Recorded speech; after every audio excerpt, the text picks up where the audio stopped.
Hi, I'm Brittany Ashley, your host of Breaking Norms, Building Dreams, your guide through this transformative journey in both business and life. This is your place crafted for dreamers, doers, or anyone who has been told they can't. Get ready as we challenge those narratives together. You're tuning in live to the United Public Radio Network, airing on 105.3 and 107.7 FM in New Orleans. We are streaming on all the popular platforms every Monday at 3 p.m. Eastern Standard Time. Join me for a candid and thought-provoking conversation celebrating your unique journey because you are worth it. Hello, everyone. Happy Monday. So happy to be with all of you today. It's a hot one here in Victoria, isn't it, Joyce? Oh my gosh. We need sprinklers. Yeah, I'm in my daughter's room. So no air conditioning on this side of the house. But happy Monday to everybody. I hope everyone's having a wonderful Monday. You're listening to Breaking Norms, Building Dreams. I'm your host, Brittany Ashley, and we are broadcasting live on the United Public Radio Network and UFO Paranormal Radio Network on 105.3 and 107.7 in New Orleans. Get ready to escape the next hour as we break norms and build dreams with Joyce today. I'm so excited to have you, Joyce. Oh, thanks for having me, Brittany. Mm-hmm. Joyce and I have some secret things that we're shaking up and behind the scenes. So make sure you listen throughout the whole conversation today, because we're not sharing it until the last 15 minutes of the show. So I'm making you sit with us. But before we really get into the last piece, let me do a little introduction on Joyce. And then Joyce, you can take lead on telling us more about your journey. So everyone, Joyce Loves for Finance started early, thanks to her dad's advice. Always save for retirement, even if you have to borrow to do it.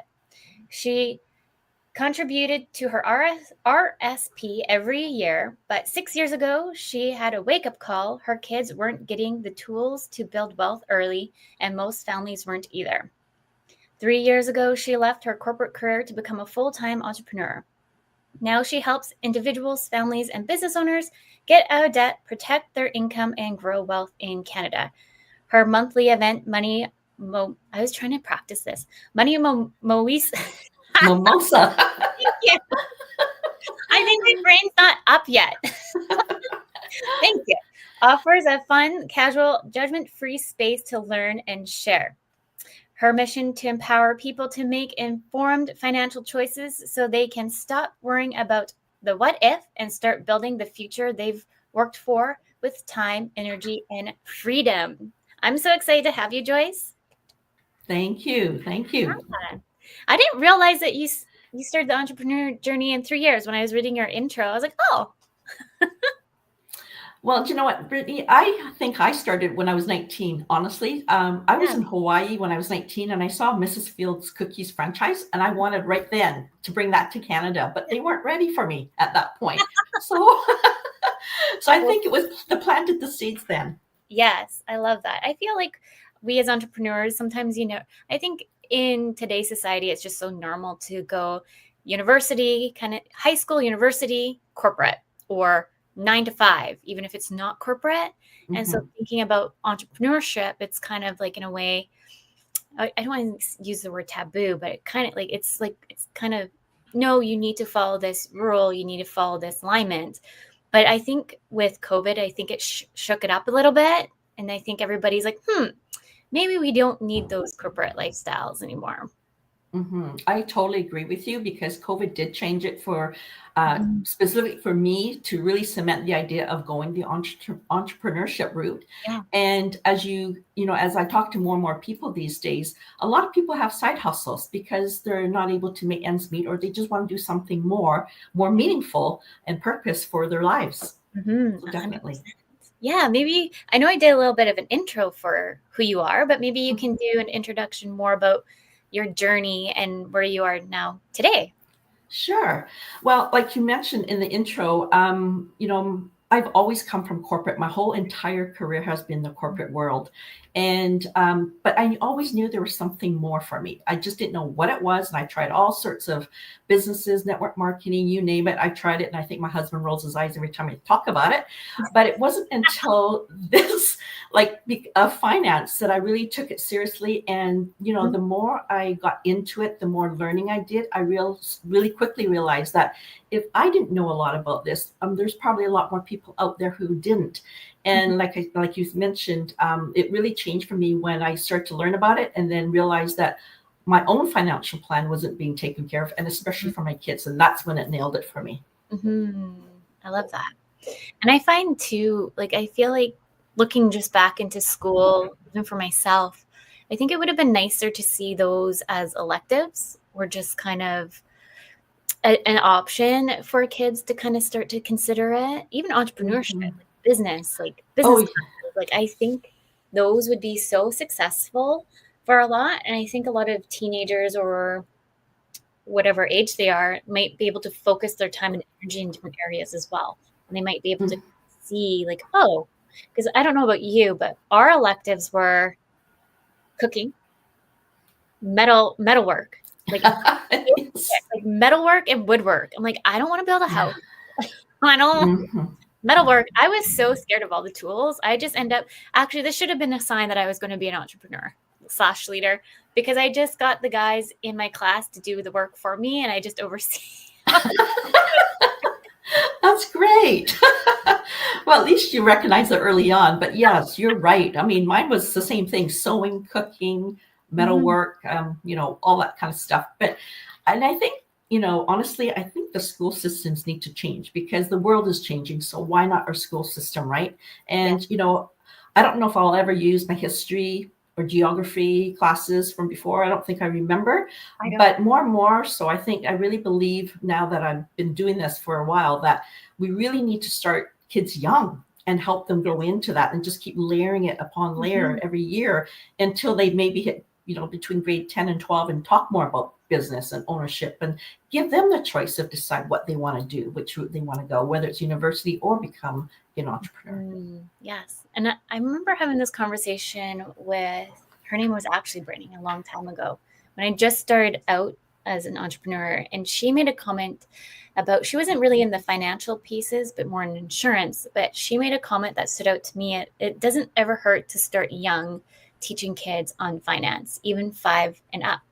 And it's funny because we have a book here, and right now everybody, as you know, probably uses more credit card than money.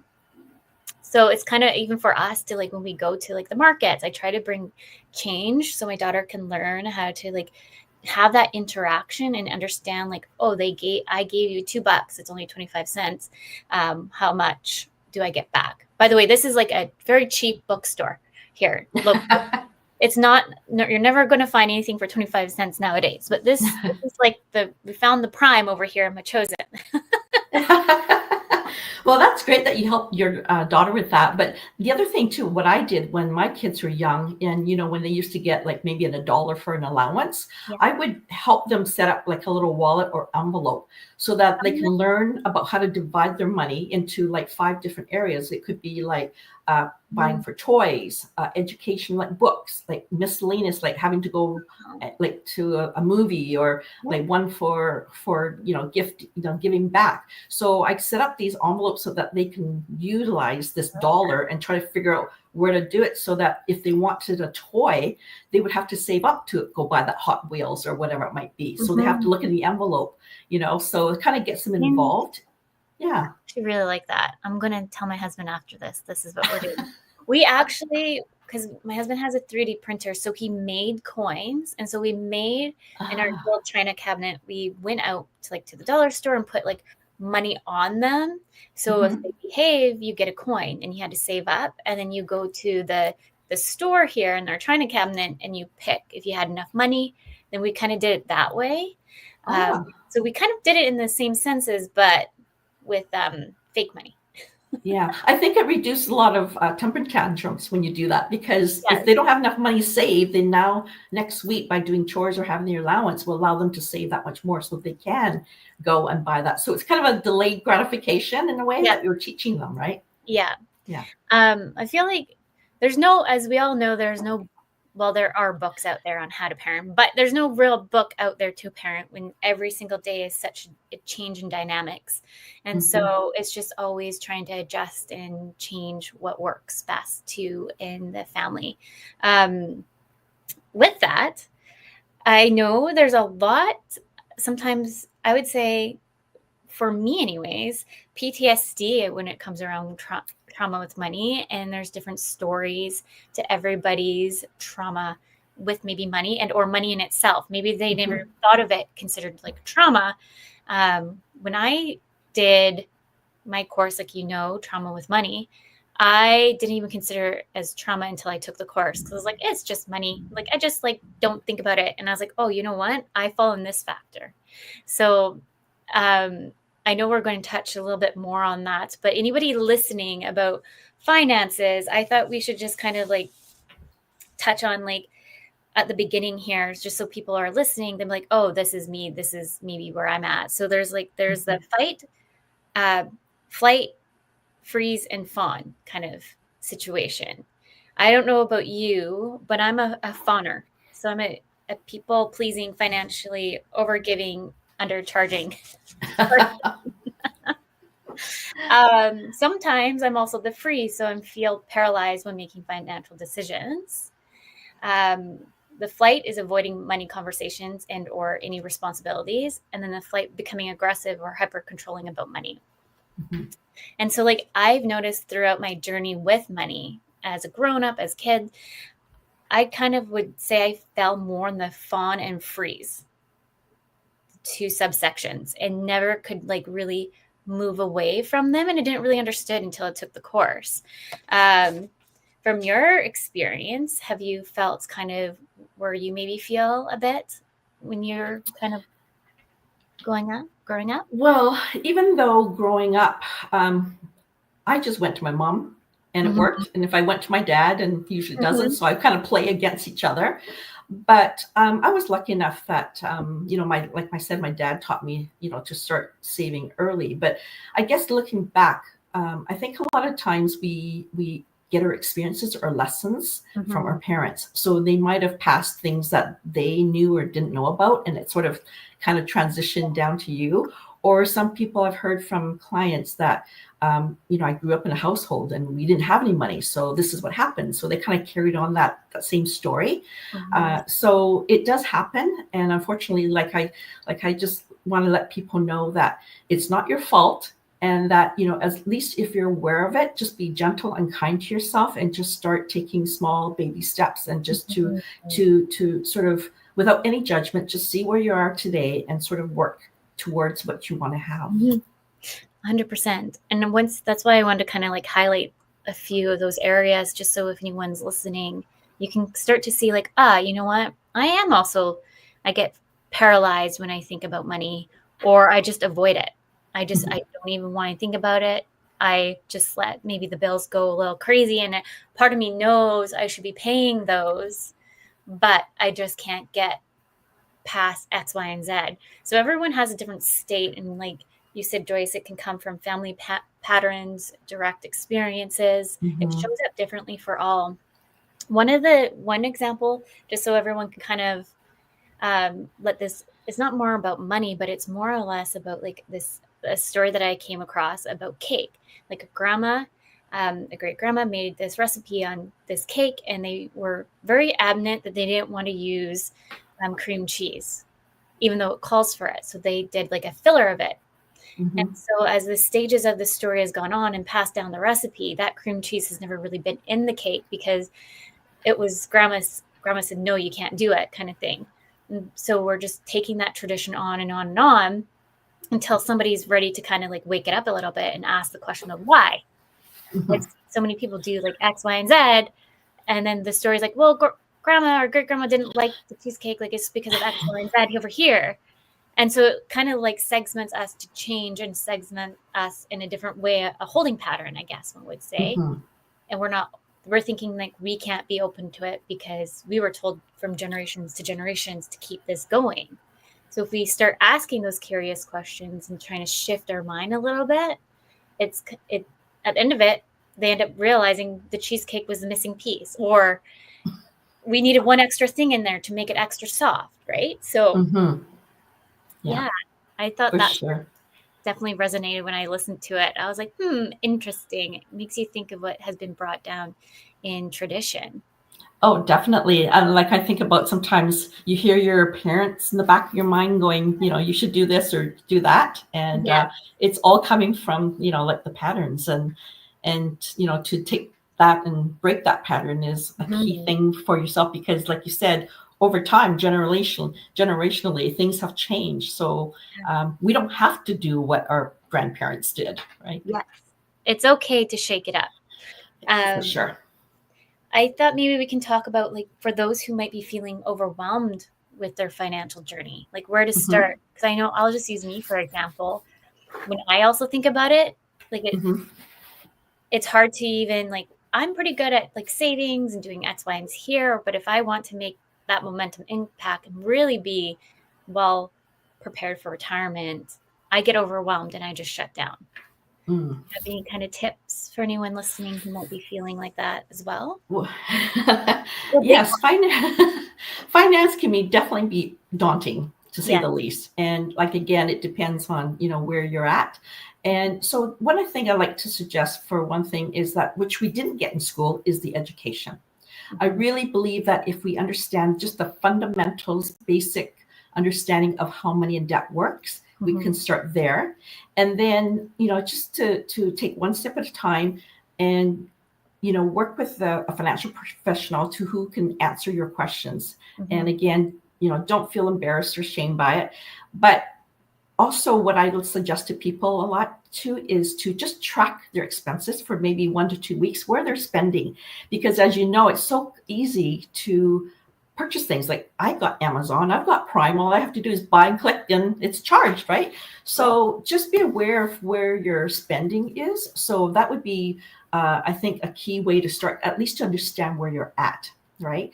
But like I said, once you understand the fundamentals, then you can make those decisions based on what you want. I like that.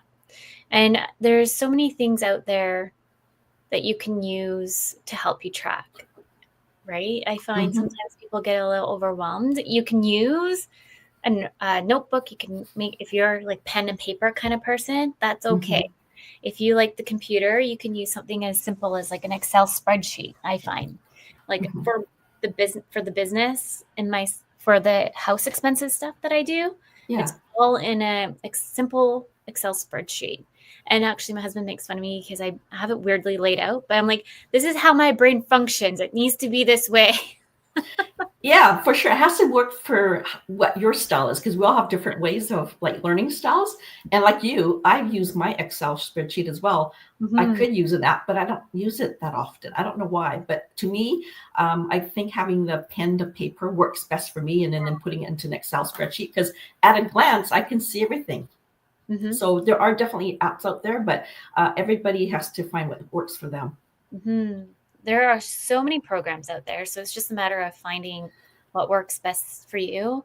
And I find that a lot of people get overwhelmed because there is so many. So just take it back to the basics and start just tracking, like you're saying.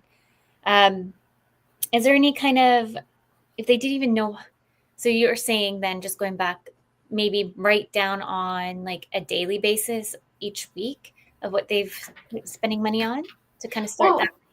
You can even just, I don't know if in your phone you can use your notes page, or just carry a notebook around, because I used to do that when all this, technology came into play. So I just use just a little notebook, and every time I spent money, I just tracked it.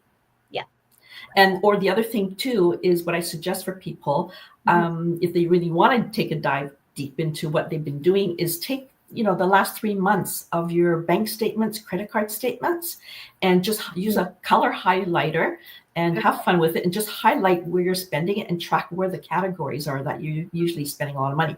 So I, work with clients, I see a lot of skip the dishes, Amazon, things like that, right? And it just adds up, and until you realize where it's going, then, it's hard to determine what it is. And that's where I find that a lot of people find it shocking to find out where they're spending their money. Yeah. So I would say the most impactful class that I've had in university was finance class.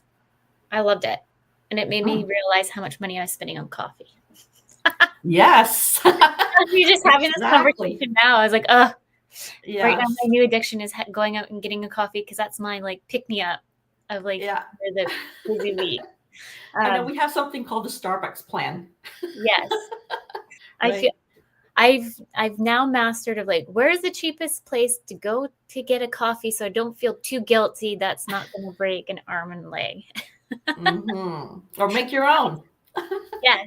Yes, we do have our own coffee maker, but it's a joke now with my husband that it takes too much time and effort.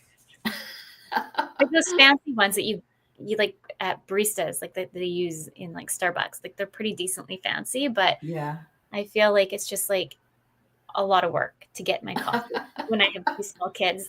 Oh, that's funny.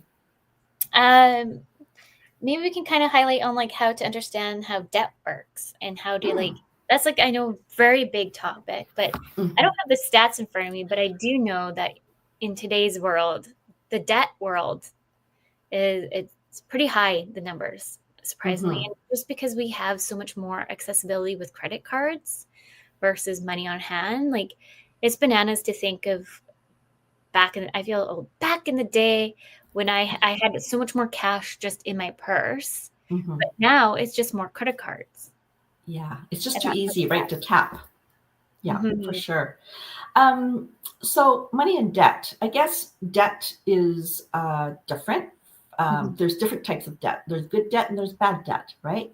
You could have good debt in that you might invest in sort of a business for yourself, or you have a debt for your mortgage or a recreation home, or just get a loan to start up your business. So that's good debt because there is value to it. There's an asset to it at the end of the day that's worth something.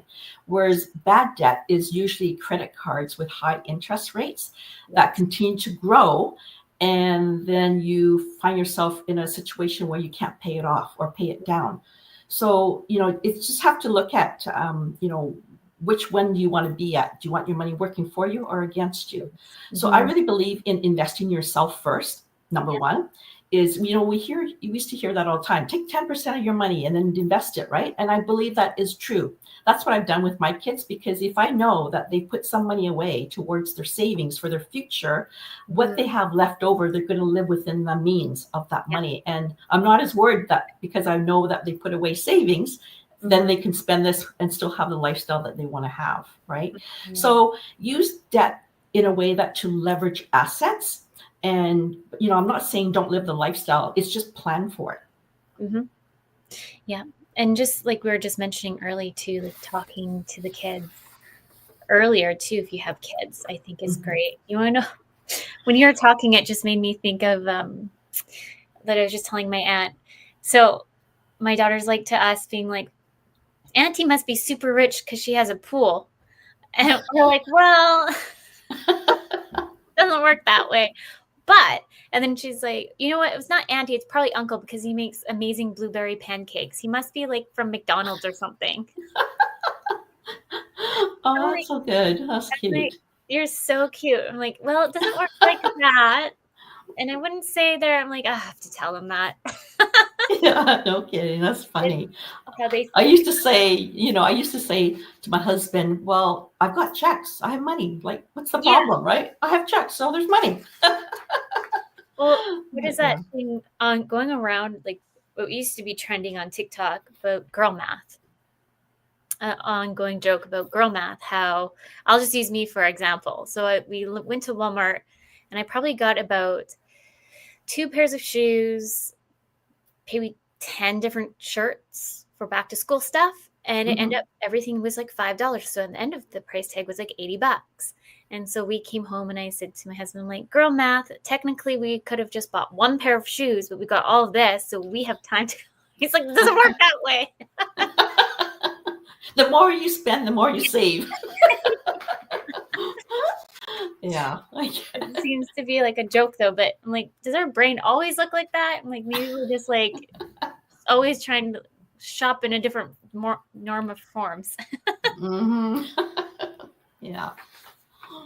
But yeah, I think it was really important to highlight on debt too, because there is different forms of debt. Sometimes we don't really think of. Sometimes we just think of the bad debt, especially because it's all over social media of like, are you trying to get out of debt, or like call us to get you out of debt, or whichever. So I think we have a hit on that right now really heavily on social media. So it's hard to not consider any other kind of debt sometimes when that's all that's being thrown at us online. I mean, I've got clients who are out of debt, but yet they're not wealthy either, right? So I think that's the thing, is having a balance, because like I said, good debt, bad debt, because if you just keep paying, not saving and spending, but like saying using cash, but yet, you're not charging your credit card, but you're not saving money, that doesn't work either. So you have to make sure that you have a little bit of both, or at least pay down as much debt and not charge it, but save. The key thing is to save money, not spend it all. Yes, 100%. I know one of my questions was compounding interest. I feel like I'm back in finance class. Do you want a refresher, Brittany? Yes, maybe, please. I actually really did like finance. I did really well in finance class. I didn't think I was. It's one of my favorite classes for my BBA.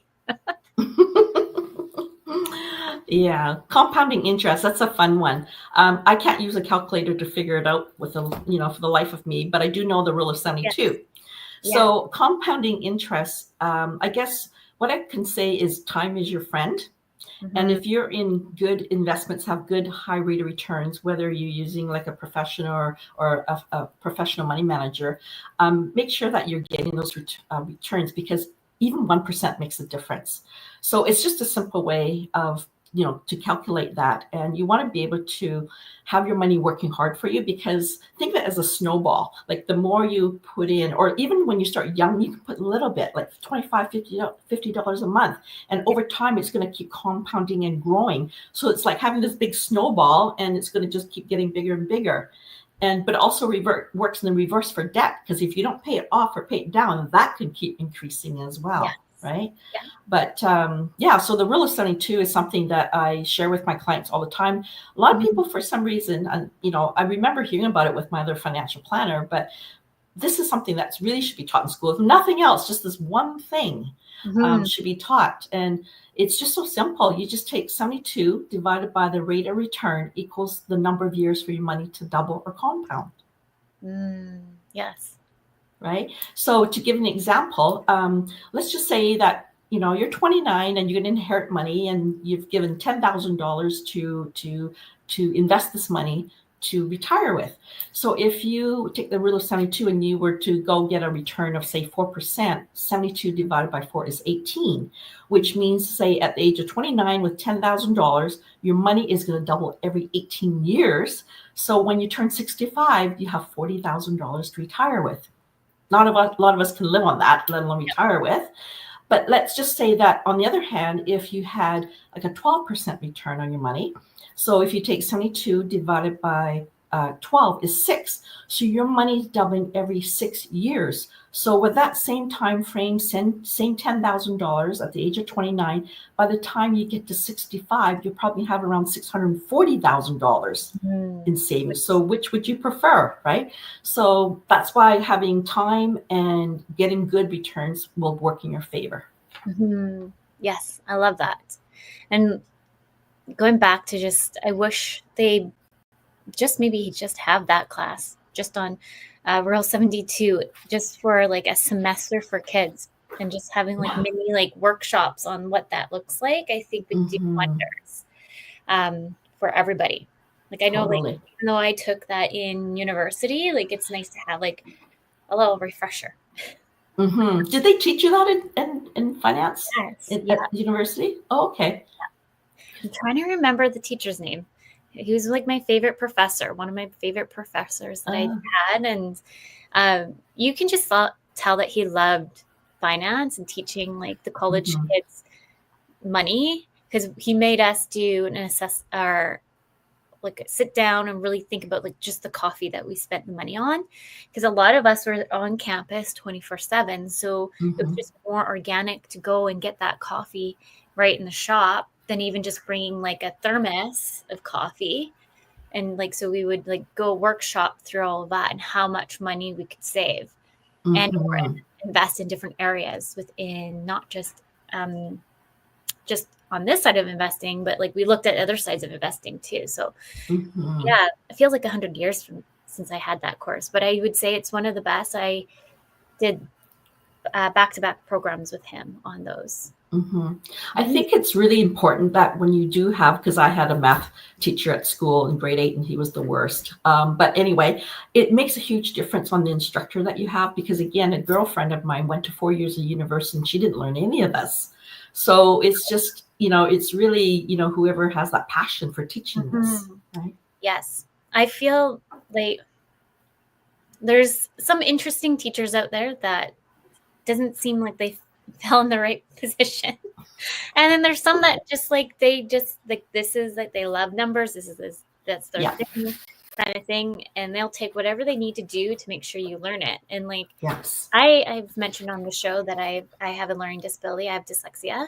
And so I really appreciated with this teacher that he would stay after class with me. He would let me email him whenever I needed to make sure that I understood the course. And then he also, he just went above and beyond, and it didn't felt like it was an inconvenience if I had to go ask for help. It felt like he really generally cared for every single student in that class to have a passing mark, not just to get their diploma or anything like that or degree, but he really wanted to truly make sure that everyone understood what was being presented to us too. Yeah. I think, which is exciting. And so, he would change his model too. So if we couldn't understand the math a certain way, he would try, okay, well, let's try this. And I think that's like the best, those are the best teachers, because they want to learn with the different student who has different ways of learning. And I would love to see that more. I know teachers right now are so drowned out with all the things, but I think there's a way that we can present like a safe room still, so kids safe to ask those questions. Totally. I get that. And you were one of the very lucky ones, because I don't think there's a lot of teachers like that out there. At least I haven't come across it personally. Yeah. And this is also the reason why I'm so passionate about what I do, and that enough to quit my job. Yes. And because there is missing information out there. And I really believe in sharing and educating people on how money and debt works. And, when I work with clients, I always want to make sure that they understand, so that when we're talking about saving or paying off debt or investing, they really truly know what they're doing. So then they're making informed choices for themselves. So it's not me telling them what to do. It's them deciding what's right for them. Yes. And giving them the opportunity to ask questions, right? Exactly. And talking about finance is such a hard topic for a lot of people. So a lot of people who are listening right now, you're not the only one. There's a lot of people that will just kind of like mask behind it and or push through it. And it's okay to have those conversations in a safe space. And so like I had one of these conversations in the past. I had somebody who was a counselor on the show. And I brought up that it's okay to kind of go around and make sure you find the right counselor or therapist, whoever you're talking to, because you want to make sure that there's that connection, making sure that you're feeling heard and listened to than just another number. And I think that's so important to hear talking about anything finance wise. Like, you don't want to feel like you're just another number when you feel like maybe you're the problem. But you're not the problem, I promise. Yeah, for sure. Yeah. I totally agree with that. And that's part of, I almost feel like a financial counselor, sometimes a financial coach, because you are listening to what people are saying, their understanding and their history and their stories around money.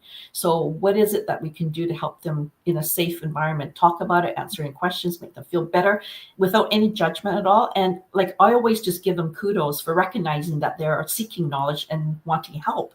So then we can start that relationship and build upon that. And I see this especially with a lot of divorced women, to be honest with you, Brittany, because recently I've had, several ladies who came to me and their spouse managed all their money.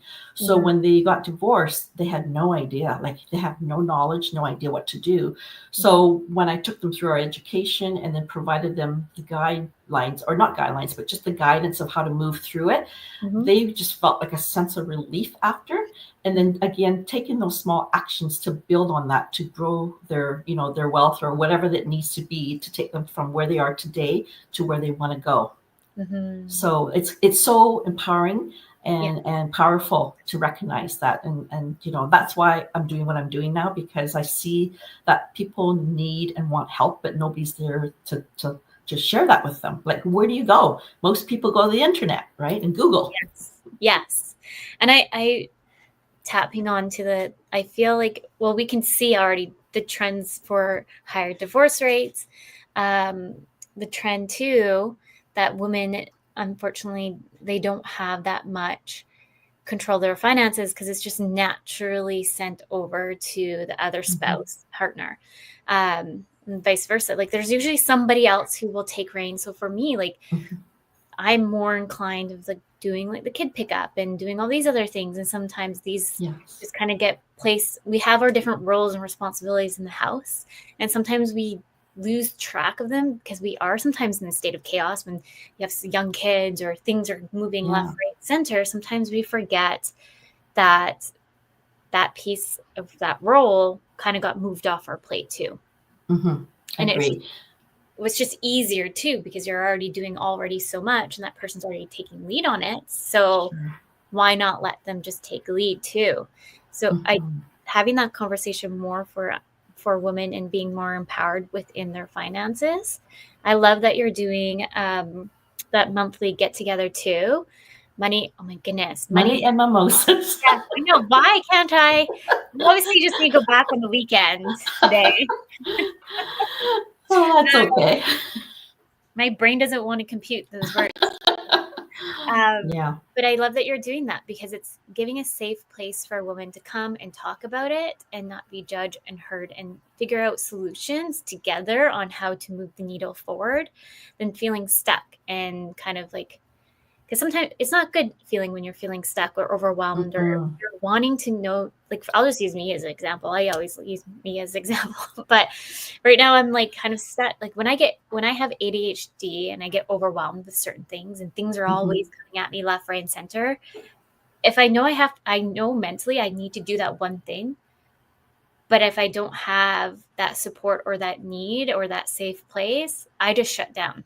I just will naturally shut down, and no, it doesn't matter how much you tell me, my brain won't compute it in. It won't want to process it.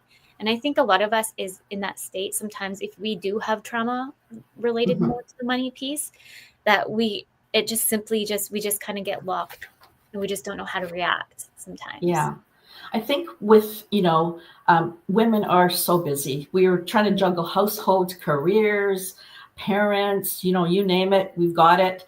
And I think Red Story said that, 30% of women just don't have the time to even think about it, right? Yeah. So being that's the case, I think that just again, when we don't understand, there's lack of understanding, we avoid things, so which leads to lack of self-confidence. Yeah. But if you even have just the basic knowledge of it, it will take you far, like just understanding it. And I just want women to become their CFO of their household. Yes, which was going to kind of lead into like building your own financial house, the foundation. What does building the financial house look like? Or like even just a start to build some kind of like the educational pieces? I don't want to overwhelm anybody. Yeah. financial house. The best thing I can describe it is like building a home.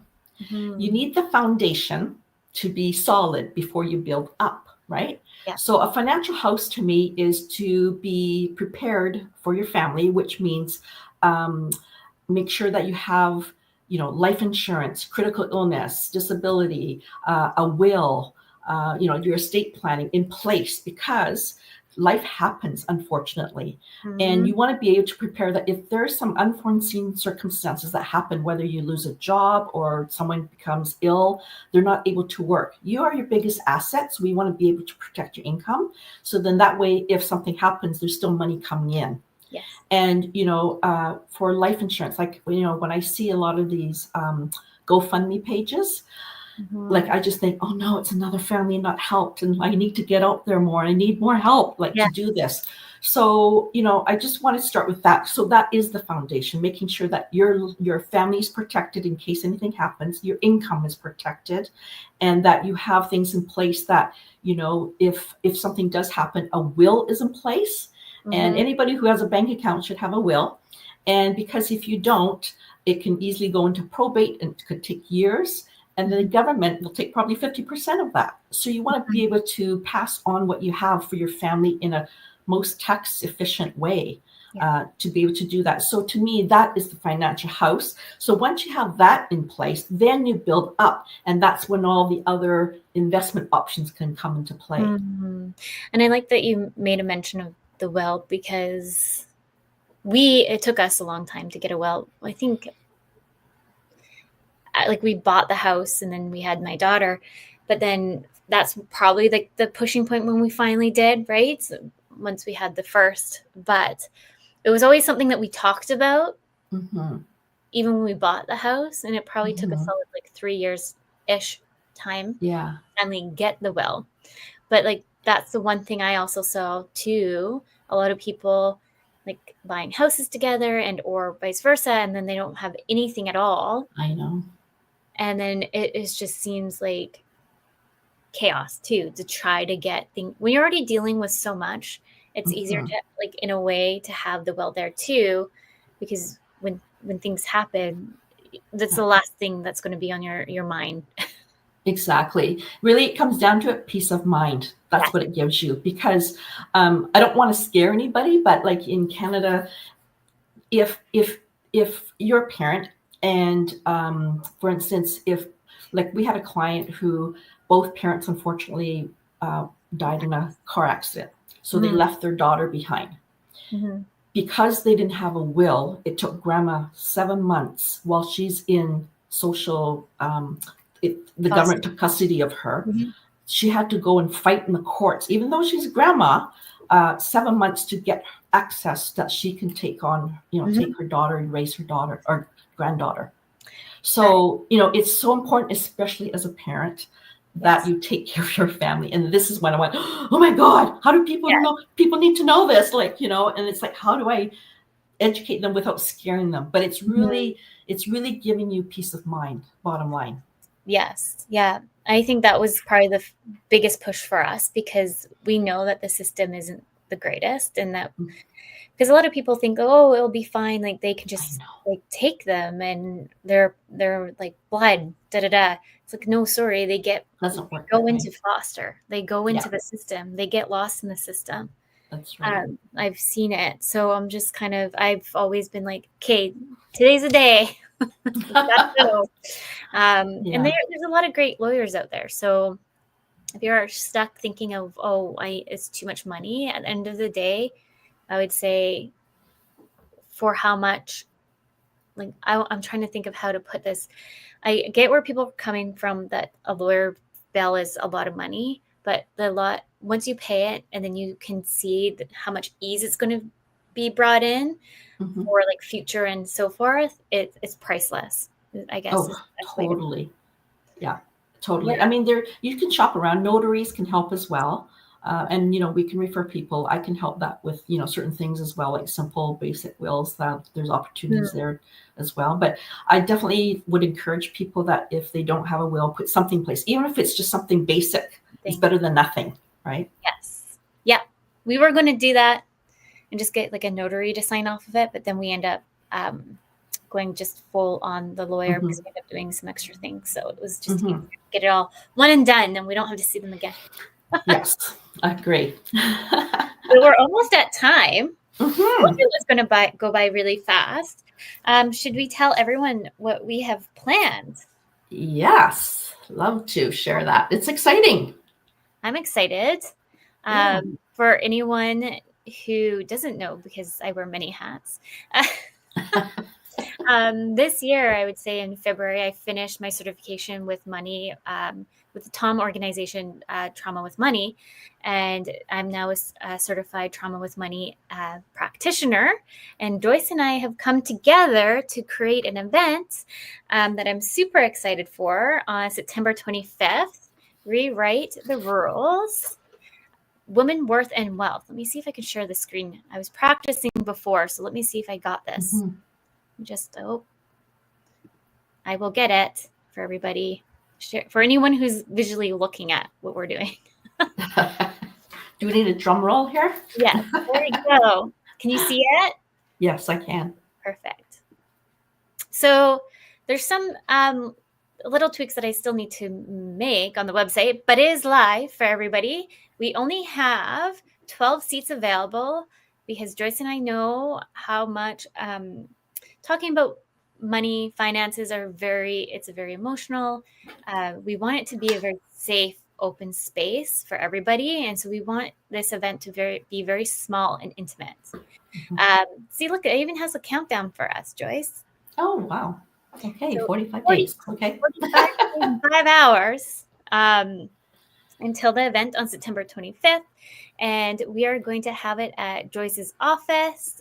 I'll put up the venue here. As it switches out at the financial office at 519-284 Pete Road in Langford, BC. So it's an in-person event. We are, again, wanting it in person to make sure that it's very intimate and we can have the conversations flowing, and just so we can see people, because I find I have to go back so I can see your face, Joyce, because I couldn't when I was sharing the screen. Yeah, I'm super excited. We have mapped out pretty much a full in-depth conversation. I don't want to share the full timeline, but it's about financial education and trauma with money and different ways how we can shift the mind frame a little bit and work together to make sure that we kind of move past the trauma as well. I think, like you said, it's a small, intimate space. We want people to feel comfortable that, it's their journey, whether they choose to share with others, it's up to them. But we just want to be able to help you get through what it is that's holding you back and to overcome, past experiences or whatever you might have going on, and just to help you move forward with it. So it is, definitely a safe space that we want to assure you that is going to happen. Yes. So only 12 spots I feel like Joyce and I will do this again. So if it sells out fast, no one stress out. This is our first launch together. So we're testing the waters here, but I'm super excited for the workshop. I've been calling it a workshop because I'm the kind of person that will give you work too. Yes, there is going to be work, whether it's learning how to track, learning how to figure out what you spend. Yes, it's going to be fun. It's going to be fun, casual, but yet there's going to be some work to be done there. Yes. The doors will open up at 6:00, but it will start at 6:30. I'm excited. Is it on a Thursday? I think it's on a Thursday, isn't it? Yeah, it is Thursday. And the address is Suite 519, 2840 Pete Road in Langford.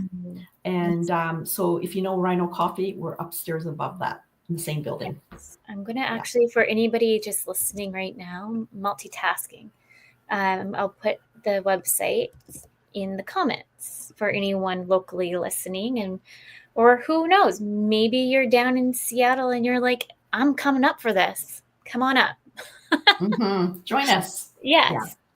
Amazing. I'm so excited, and we'll release more. So make sure you follow Joyce and I on socials and just kind of follow along, and you can see us. If you can't make it to this one, there'll be a next one. So make sure you kind of follow us along and support us as well. We're almost again at time. Joyce, is there any other last minute thoughts you want to share with the listeners today? Well, I guess, we talked a lot about finance today and money and trauma and what's happening in your life. So I really would encourage you that if you have a chance and opportunity to come join us for the evening and for an hour and a half, I know you're going to get a lot from it. And we want to be able to support you through your journey. And if nothing else, do it for yourself. Mm-hmm. Yes. And I know, since I've taken that program for myself, has been such a transformational journey in different ways than just money. I'd just like to kind of reiterate, because money is kind of interlocked in different ways than we even know that it was. So for me to come in to do this workshop with you, Joyce, I'm super excited and just see the other transformational changes that others can maybe even experience in more ways than one. So I'm super excited for us to do this and more to come. Yes, for sure. I look forward to it. And our first time, Brittany. So I'm looking forward to working with you. And, I'm going to learn a lot more from you as well. So we'll see what happens. I'm super excited. Well, we're pretty much at time, everyone. Next week, I have Carson coming on.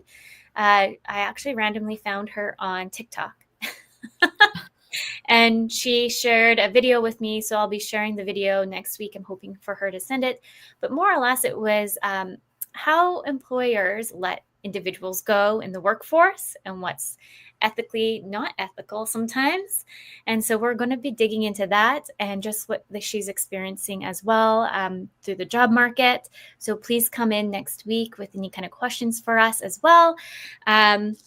For all the listeners, a big thank you for today, and a big thank you to the UFO Paranormal Network and United Public Radio Network.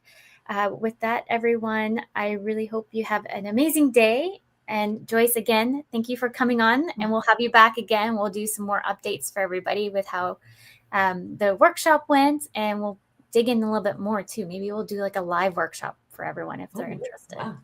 That'd be great. Thanks, Brittany. Yeah. Thanks for having me today. Yeah, thank you. With that, everyone, remember your journey is unique and your worth is unquestionable. Have a wonderful day, everyone.